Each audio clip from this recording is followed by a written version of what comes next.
Olá, tudo bem? O texto que eu gostaria de meditar com vocês hoje encontra-se em Gálatas, capítulo 5, versículos 22 e 23, que diz assim: Mas o fruto do Espírito é amor, alegria, paz, longanimidade, benignidade, bondade, fidelidade, mansidão e domínio próprio. Contra essas coisas não há lei. Gálatas 5, Paulo está falando sobre a diferença entre as obras da carne e o fruto do Espírito. Perceba que Paulo apresenta o fruto do Espírito. Não tem como se desenvolver em uma característica mais do que a outra.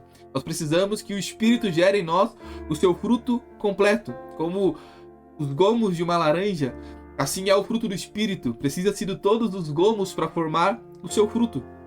E meditando a respeito do fruto do Espírito, eu gostaria de falar com você sobre o domínio próprio. Porque talvez você já ouviu falar muito sobre domínio próprio, você já ouviu muitas pregações a respeito disso. E na sua grande maioria, nós ouvimos a respeito daquilo que nós não podemos fazer, daquilo que nós devemos deixar de fazer, que nós devemos subjugar a nossa carne para não realizar a vontade da carne e viver segundo a vontade do Espírito. Mas nós focamos tanto em o que nós não devemos fazer e perdemos a ideia de que domínio próprio não fala apenas do que nós não podemos fazer, mas também fala de algo que nós devemos fazer. Sim, é uma verdade bíblica que o domínio próprio envolve você se dominar a ponto de não praticar o que a sua vontade pede. Mas o domínio próprio também aponta para um lugar de você se dominar a ponto de fazer a vontade do Senhor, mesmo que não seja a sua vontade. Mesmo que você não queira fazer, mas sabendo que é a vontade do Senhor, você se domina e se sujeita à vontade do Senhor. Isso também é domínio próprio. Paulo, escrevendo a Romanos, no capítulo 8, ele diz assim: Porque se vocês viverem segundo a carne, caminharão para a morte, mas se pelo Espírito mortificarem os feitos do corpo, certamente viverão. Pois todos os que são guiados pelo Espírito de Deus são filhos de Deus.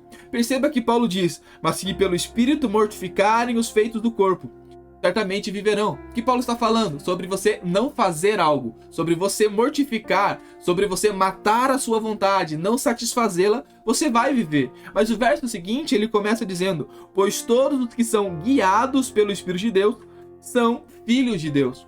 Paulo está falando, não é apenas mortificar as suas vontades, não é apenas sobre não realizar algo, é sobre também ser guiado pelo Senhor, é também sobre se sujeitar à vontade do Senhor, é sobre entender qual é a vontade do Senhor e vivê-la, praticá-la. Buscar conhecer a vontade do Senhor é uma das obrigações nossa como cristãos nesse tempo. Não apenas dizer não ao pecado, não apenas condenar o pecado no nosso corpo para que possamos viver, mas também que possamos ser guiados pelo Espírito, mesmo em momentos que nós não gostaríamos de fazer. Mesmo quando o Senhor nos fala para entregar uma palavra e talvez a vergonha não te deixe, talvez a timidez tenha tomado conta de você e você está dizendo não a muitos pecados, mas não está praticando e vivendo integralmente a vontade do Senhor. Você ainda precisa exercer o domínio próprio. Exercer o domínio próprio é abrir mão da sua vontade, não apenas para não praticar, mas também para praticar a vontade do Senhor. Que Deus te abençoe.